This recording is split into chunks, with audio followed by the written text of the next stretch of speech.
যার ভিতরে তাকওয়াতে দাওয়াতের জ্বলনি আছে। রাসূলুল্লাহ সাল্লাল্লাহু আলাইহি ওয়াসাল্লামের ভিতরে জ্বলনি ছিল, লাআল্লাকা বাকা ওয়া নাফসাকা আলা আল্লা ইউমিনু বিহাদাল হাদিসি আসাফা। কাফেররা ঈমান আনছে না, আহা ওরা দোজখে চলে যাচ্ছে, কলিজাটা পুড়ে যাচ্ছে ওদের জাহান্নামে যাওয়া দেখে, আর কিছু না, আমার কি হচ্ছে এটা বড় কথা নয়, শুধু ওরা জাহান্নামে যাচ্ছে, ওরা আল্লাহর জান্নাত পেল না, এই জ্বলনি তার ভিতরে ছিল। এই জ্বলনিওয়ালা একজন ইমাম যদি থাকে, যার ভিতরে ইসলামী আদব আছে, সুন্নতি আখলাক আছে।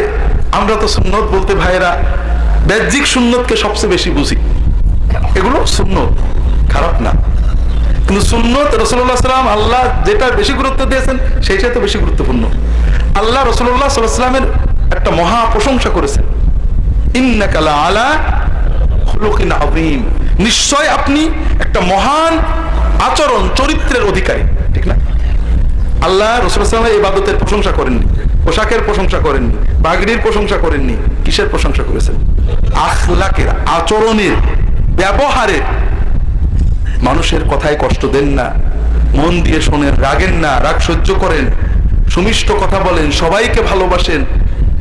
এই যে সুন্দর আচরণ, আল্লাহ কিন্তু এইটার সবচেয়ে প্রশংসা করলেন, আর এটাই নবীজির সবচেয়ে বড় সুন্নত। এই হাদিসে এটা আসবে।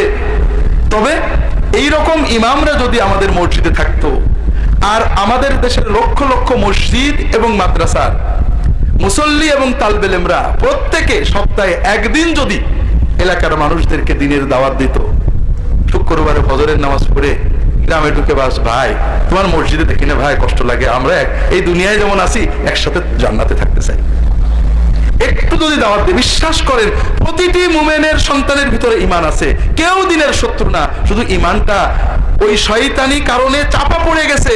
যেমন ইটের নিচেই চাপা পড়ে গাছটা বেরোতে পারে না, আপনি গালি দেবেন না, তাকে রাগ করে ঈমানটাকে নষ্ট করবেন না, ওই ইটটা তুলে দিয়ে একটু পানি ঢালেন, আদরের পানি ঢেলে দেন, ঈমানের পানি ঢেলে দেন, দেখবেন ওর ঈমান তত্তর করে বড় হয়ে গেছে।